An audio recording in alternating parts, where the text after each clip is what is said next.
Class में fail होते ही मुझे एक झटका लगा एंड मैं बिल्कुल टूट गया था। मेरे पेरेंट्स को थोड़े टाइम बाद रियलाइज होगा कि मेरी पढ़ाई में चैलेंज आ रहा है। फिर 11th में कोचिंग इंस्टीट्यूट का एंट्रेंस एग्जाम दिया और उसमें भी फेल हो गया कि यार उनका लेवल वो नहीं है जो आईआईटी क्रैक करने के लिए जरूरत होगा।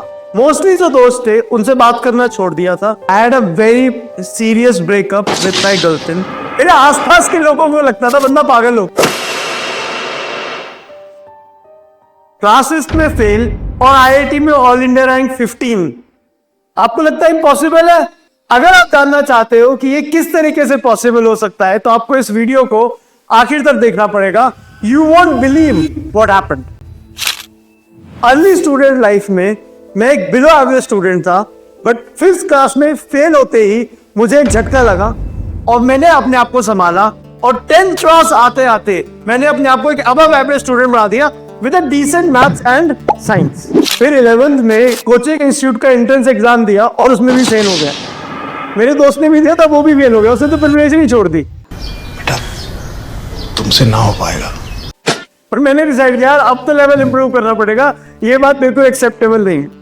तो फिर अगले दिन मैं नई सड़क गया और वहां से जो उन लोगों ने रिकमेंड करी वो सेकंड हैंड किताबें खरीद के ले आया और उसके अगले दिन से पढ़ाई स्टार्ट कर दी। कोचिंग इंस्टीट्यूट में सिलेक्शन तो हुआ नहीं था, तो लोकल कोचिंग्स जो होती हैं आसपास वो ज्वाइन कर ली। थोड़े टाइम में रियलाइज हो गया कि यार उनका लेवल वो नहीं है जो आईआईटी क्रैक करने के लिए जरूरत होगा। तो फिर डिसाइड किया खुद से ही पढ़ाई करनी पड़ेगी, इनसे तो ना हो पाएगा। अगर आप जानना चाहते हो कि मैंने कौन सी बुक्स वगैरह फॉलो करी थी तो आप कमेंट में मुझे बताना, I will make a full video on that. Guys ये जो जर्नी थी ये आसान तो बिल्कुल भी नहीं थी। मोस्टली जो दोस्त थे उनसे बात करना छोड़ दिया था। कोचिंग इंस्टीट्यूट के अंदर फ्रंट रो में बैठता, जबकि मोस्टली लड़कियां वहां बैठती थी। डेली 12 से 14 घंटे पढ़ाई करता था। फोन वगैरह उस समय ज्यादा होते नहीं थे, बट कंप्यूटर और टीवी होता था जिससे लोग डिस्ट्रैक्ट हो जाते थे। बट मेरे पास वो अवेलेबल होने के बाद भी मेरा पैशन इतना स्ट्रांग था कि मेरे को उन्होंने कभी डिस्ट्रैक्ट नहीं किया। फिर नवंबर में वही कोचिंग इंस्टीट्यूट जिसके एग्जाम में मैं पहले फेल हुआ था उसका दोबारा एंट्रेंस एग्जाम हुआ और उस बार मेरी ऑल इंडिया रैंक 3 आई। तब मुझे रियलाइज हुआ मैं सही रास्ते पे हूँ। ऐसा नहीं है कि मेरी जर्नी में कोई स्ट्रगल या चैलेंजेस नहीं रहे। देखो मैं, मेरा भाई, मेरे मदर और फादर, उन चारों लोग एक सिंगल रूम के फ्लैट में रहते थे, तो मेरी पढ़ाई में बहुत प्रॉब्लम होती थी जिसकी वजह से मैं मोस्टली रात को पढ़ाई करने की मैंने आदत डाली। However, मेरे पेरेंट्स को थोड़े टाइम बाद रियलाइज होगा कि मेरी पढ़ाई में चैलेंज आ रहा है। Then we shifted to my नानी's place and मेरे और मेरे भाई को वहाँ पे एक अपना अलग से कमरा मिल गया। तो यार 11th के आखिर में I went through a very harsh breakup with my girlfriend and मैं बिल्कुल टूट गया था। बट उस समय पढ़ाई को मैंने सहारा बनाया और उसके थ्रू मैं इस डिप्रेशन से बाहर निकला।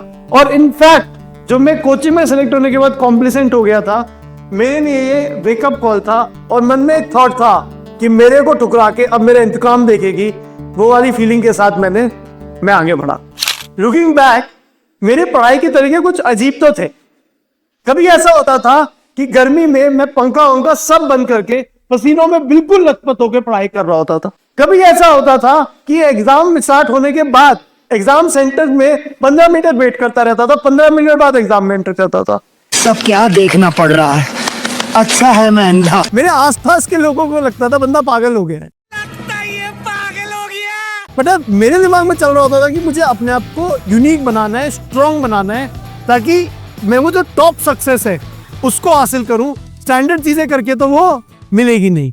अब आया मेरी प्रिपरेशन का सबसे बड़ा ट्विस्ट। आईआईटी ने पेपर से 6 महीने पहले पेपर का पैटर्न ही बदल दिया। पहले सब्जेक्टिव पेपर होता था, अब आईआईटी ने डिसाइड किया पेपर कंप्लीटली ऑब्जेक्टिव होगा। आप सोचो कि आप किसी गेम की तैयारी कर रहे हो और गेम होने से पहले आपको नोटिस मिल जाए कि गेम के रूल्स ही बदल गए। तो मुझे लगा मेरी जितनी भी मेहनत है सब बर्बाद हो जाएगी, कुछ भी नहीं बचा। बट 2-3 दिन बाद मेरे दिमाग में थोड़ा थॉट आया कि ये जो चेंज है ये तो सभी के लिए हुआ है ना, और पेपर ऑब्जेक्टिव भी तो हुआ है, क्वेश्चंस तो अभी भी वही सेम रहेंगे, बस पूछने का तरीका तो बदला है। और शायद मुझे लगा कि ऑब्जेक्टिव पेपर होने से मेरा फायदा होगा, क्योंकि जो पेपर चेक कर रहा है उस बंदे की फीलिंग से कोई परेशानी नहीं होगी। तो फाइनली मैंने डिसाइड किया कि इसे छड्डो परे एंड लेट्स मूव ऑन। यार अपना तो एग्जाम वाला दिन भी फुल ऑन ड्रामे से भरा हुआ था। रात को टाइम पे सो गया तो नींद की तो कोई प्रॉब्लम नहीं थी, बट सुबह उठ के बहुत ज्यादा नर्वसनेस हो रही थी, पूरी बॉडी शेक कर रही थी। तो फिर अपने आप को समझाया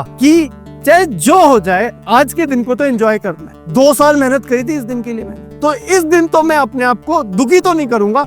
सिलेक्शन हो या ना हो ये सेपरेट बात है, बट इन 6 घंटों को मेरे से कोई छीन नहीं पाएगा। सो यार हमारे टाइम पे आईआईटी में 2-2 घंटे के 3 पेपर होते थे। सबसे पहले फिजिक्स, फिर मैथ्स और फिर केमिस्ट्री। फिजिक्स के पेपर स्टार्ट करते समय मेरे हाथ कांप रहे थे रोल नंबर के बबल्स फिल करते समय, बट धीरे धीरे क्वेश्चन सॉल्व किए तो ऑटोमेटिकली थोड़ा सा फ्लो बन गया एंड चीजें होने लगी। पेपर के आखिर में मेरे को थोड़ा सा समय मिल गया तो मैंने कुछ क्वेश्चंस रीचेक कर लिए और लकीली मुझे कुछ ऐसे क्वेश्चंस मिले जिनमें मैंने सिली मिस्टेक करी हुई थी। और आप जानते हो 2-3 क्वेश्चंस अगर आप गलत कर दो पेपर में तो आपका पेपर बिल्कुल बर्बाद हो जाता है। तो मुझे लगा थैंक गॉड मैंने पेपर रीचेक कर लिया, इसकी वजह से आज मेरा पेपर बच गया।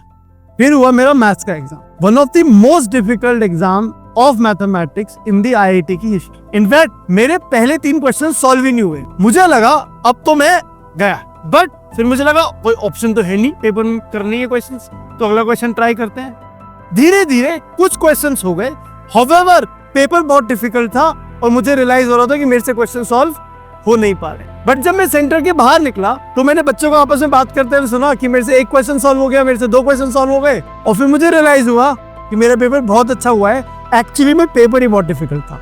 तो यार केमिस्ट्री के पेपर से पहले अपने साथ एक और कांड हो गया। मेरी गाड़ी और एक बाइक आपस में टकरा गई। लकीली किसी को चोट तो नहीं लगी, बट इस पूरे प्रोसेस में मैं सेंटर पहुंचने में लेट हो गया, तो थोड़ा पैनिक हो गया था मैं। बट फिर मैंने अपने आप को काम किया और केमिस्ट्री का पेपर दिया। इनफैक्ट बॉडी में थोड़ी थकान भी आ चुकी थी, दिमाग भी थोड़ा थक गया था क्योंकि ऑलरेडी 2 पेपर दे चुका था। बट आपको पता है केमिस्ट्री का पेपर थ्योरेटिकल ज्यादा होता है, तो जल्दी थोड़ा पेपर सॉल्व हो गया। तो मन तो कर रहा था 1 घंटी बच जाए और यहाँ से निकलूं, बट फिर अपने आप को समझाया कि यार इतना कैजुअली तो पेपर को नहीं ले सकता। तो फिर मैंने पेपर को रीचेक किया, 1-2 गलतियां उसमें मुझे दिखाई दी, उसको मैंने ठीक किया। This was the story of my exam day. तो रिजल्ट वाले दिन पे आते हैं दोस्तों। मेरा फ्रेंड आया हुआ था अपना रिजल्ट चेक करने के लिए, तो पहले उसने जब अपना रोल नंबर डाला तो उसका सिलेक्शन हो गया and we were really happy, he got around 900 rank. फिर मैंने अपना रोल नंबर डाला और लिखा आया रिजल्ट नॉट फाउंड। समझ ही नहीं आया क्या हुआ, बहुत ज्यादा शॉक में चला गया मैं। सोचने लगा या तो मैंने पेपर में रोल नंबर गलत भर दिया या फिर शायद जिनका सिलेक्शन नहीं होता उनके लिए लिखा ही ऐसा आता है रिजल्ट नॉट फाउंड। बट पापा ने बोला कि रोल नंबर को ढंग से चेक कर, तो मैंने जब रोल नंबर को ढंग से चेक किया तो मुझे पता चला मैंने रोल नंबर ही गलत फीड कर दिया है। तो फिर मैंने अपना एक्चुअल रोल नंबर डाला, आई थिंक 2110-350 कुछ ऐसा रोल नंबर था उस समय पे। तो फिर लिखा है ऑल इंडिया रैंक 15। अब इस पे भी किसी को विश्वास नहीं हुआ क्योंकि top 100 rank is something I was never expecting.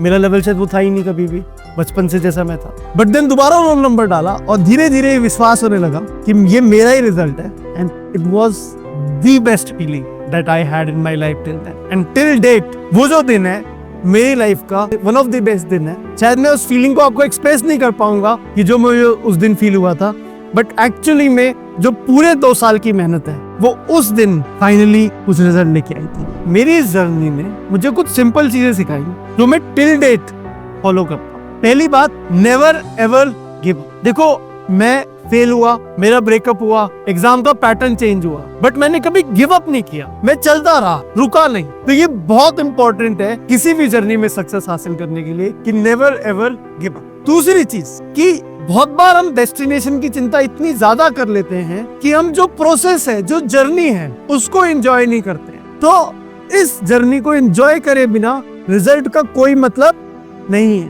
तो एंजॉय द जर्नी। तीसरी बात, खुद पे डिपेंड करना जरूरी है। देखो हम आसपास बहुत लोग होते हैं हमारे जिनसे हम सपोर्ट लेते हैं, बट हमारे रिजल्ट की जिम्मेदारी हमारे ऊपर ही है। We have to depend on ourself. दोस्तों ये थी मेरी IIT JEE की प्रिपरेशन जर्नी। अगर आपको कोई और पार्ट डिटेल में जानना है तो कमेंट में लिख के बताना, जैसे कि मैंने कौन सी बुक्स फॉलो करी थी या मेरे रिवीजन के टाइम पे क्या शेड्यूल था, तो मैं उस पे एक डिटेल वीडियो और बना दूंगा। अगर आपको वीडियो पसंद आया तो मेक श्योर आप इसको अपने फ्रेंड्स के साथ शेयर कर दो। मैं खुद 5th क्लास में फेल हुआ था, फिर भी IIT में ऑल इंडिया रैंक 15 लेके आया, विच मीन्स अगर मैं कर सकता हूँ तो आप भी पक्का से कर सकते हो दोस्तों। ऑल दी बेस्ट बच्चों।